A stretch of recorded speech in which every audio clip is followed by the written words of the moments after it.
Review of the Echo 1 P90. I got this for $165 at Airsoft Outlet Northwest in Cornelius, Oregon. There's another one located in Portland. When you buy the gun, it comes with two 68 round magazines, the gun itself, flash hider, speed loader, and then a manual, and battery and charger, which I'm charging right now. The gun shoots 350 to 360 FPS, and the battery only takes 4 hours to charge. That's for all airsoft guns. Selector switch, safety, semi, full auto. Sliding rail, and then tactical rail here and these two sides.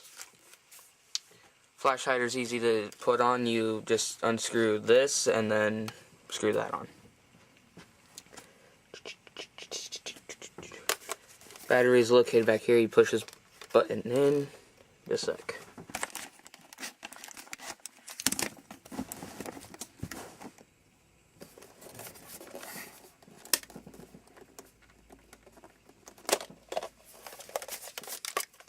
Well,